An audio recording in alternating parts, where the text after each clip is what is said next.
Hi, this is Chris. Today I'm working on my garden journal. And if you missed the previous episodes, this was made from a kit from Pretty Pink Cottage on Etsy.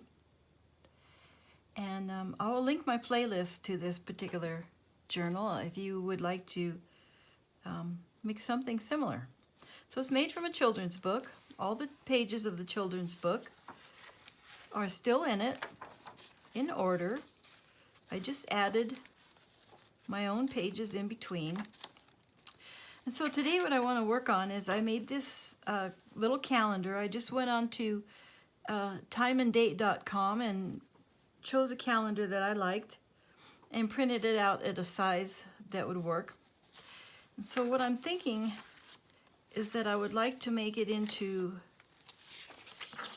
a folded calendar so that when I'm planting something new, I can jot down when I planted it and when I can expect it to bloom or fruit or harvest. And I can sort of look at the year. I want to do 3 months at a time. And then I'll make it so that it folds and it will just clip to whatever page I happen to be working on at the time. So next I'm going to trim them all down so they're the same size. And then I'm going to line them up and decide how I want to make the trifold. I think I want to put the winter months together because not a lot happens in my garden in the winter, that's for sure. And then I'll put the spring and summer months together. And this way.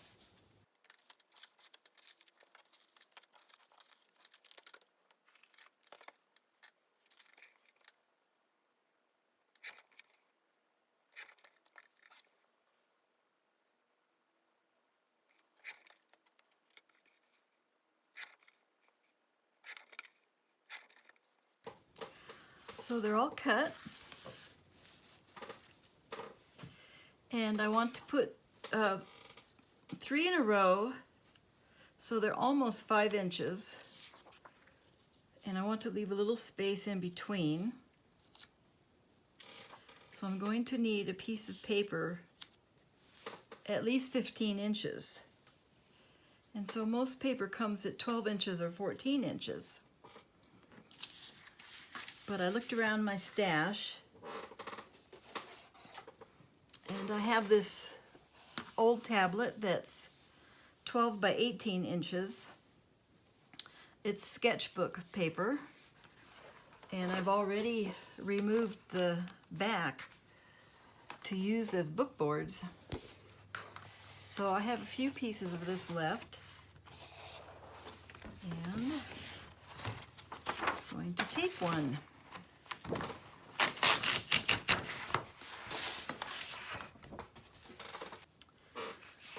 So I want to cut this.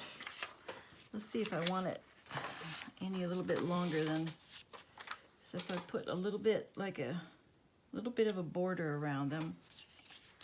I wanted to use some pretty colored paper, but I don't have any that big that's not too thick. I have wallpaper, so 15 inches would probably be just right. Sure. Wouldn't be seeing any of the design anyways, except perhaps on this one.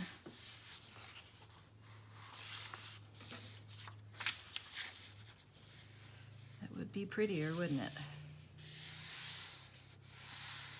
So I think I'll cut both of these to the size that I need, and then I'll see if that helps this flatten out. Of course, pasting on both sides will help it flatten out.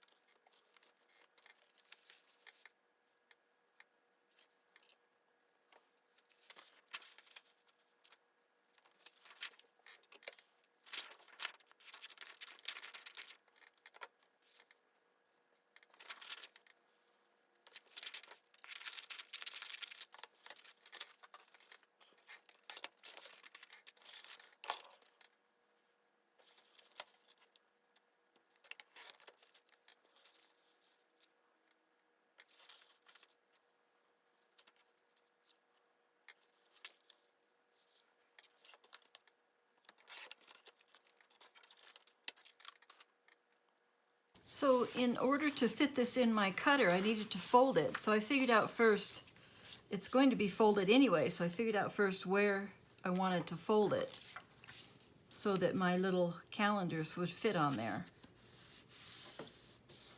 And then I was able to cut it in my cutter. So I think what I'll do is I do need to make two of these, so I'll make one with this paper and one with the wallpaper.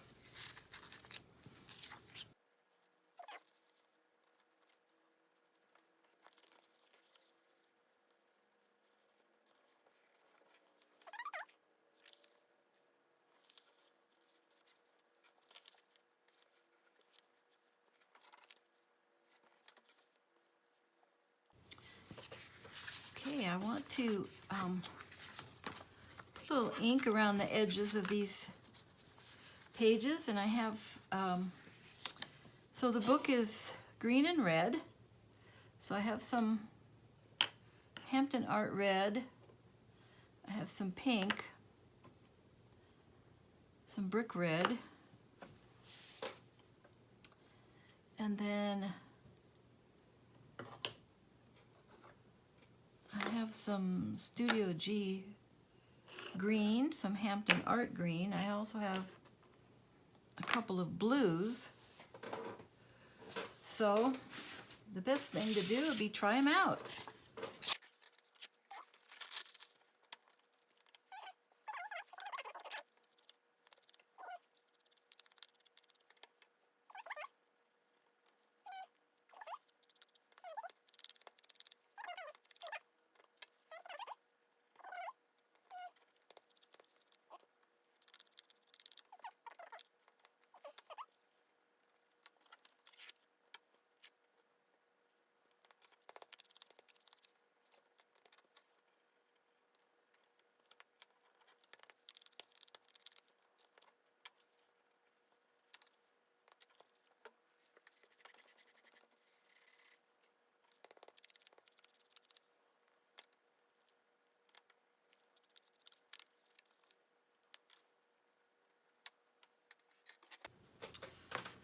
I'm not sure either of these greens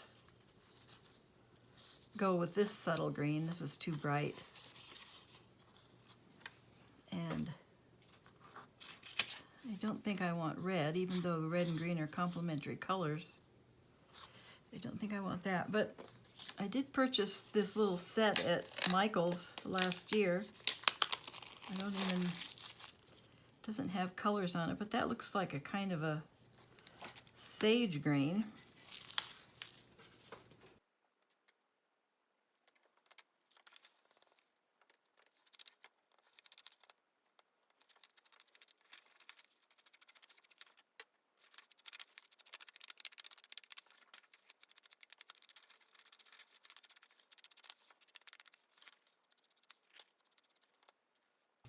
I divided my calendars into 6 months of autumn and winter and 6 months of spring and summer. And I usually do start working in my garden in March, although my last frost could be as late as June 15th, but there's still a lot I can do in March and April.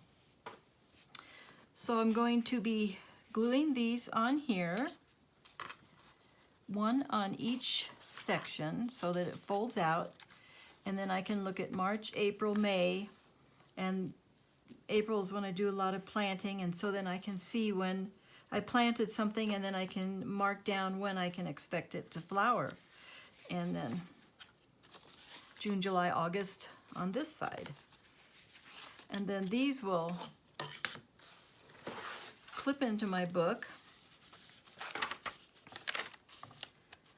So let's go, like here's the, say I'm working in May, I can just clip this into my book, and then when I'm working on my calendar, I can just pull it out and make my notes or check my dates and stuff.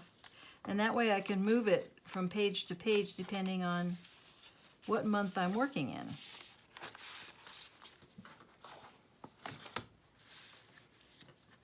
So next I will be, I think I'll put a little bit of distressing on these also, just to make them pretty. And then I will come back and show you how far I've gotten. I've inked both sides, and then the individual calendar pages will be glued down here.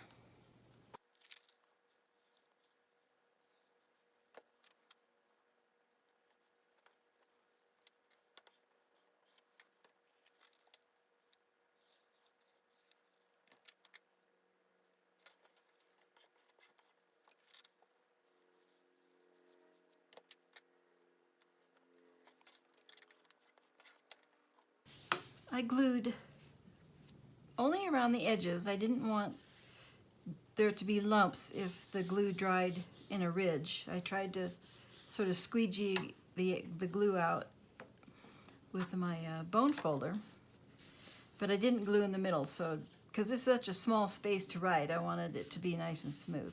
So I will go ahead and finish gluing these and then show you what we have. Okay, I finished gluing these up. The first one is March, April, May, June, July, August. Then we have September, October, November, and December, January, February. So these are the most active months in my garden, and then these will be the more dormant months. So I can clip these in when I get started. And so when I start the new year, it'll be January, and I will be able to clip this in, and then in January, if I need to take a note of maybe frosty days or freezing days, or how much snow or water we get if we get out of our drought. And then I can flip it over at the end of the year, September, back here. So let's see, I have this marked out as September, and I can just slip that in there, and it's all ready for next September. And then this one for March, and I can just slip it in there and it'll all be ready. And that's, so far, that's my garden junk journal that I made from a kit. So I made a playlist just for this particular project and the different things that I have made for it. So including making the book itself, and then making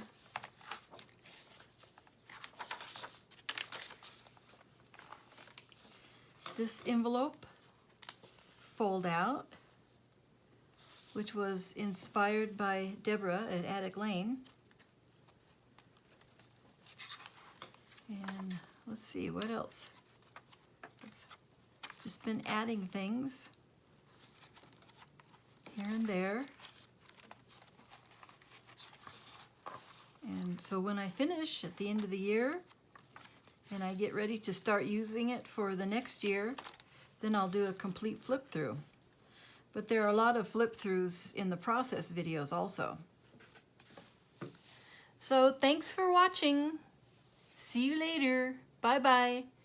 Have a great day crafting.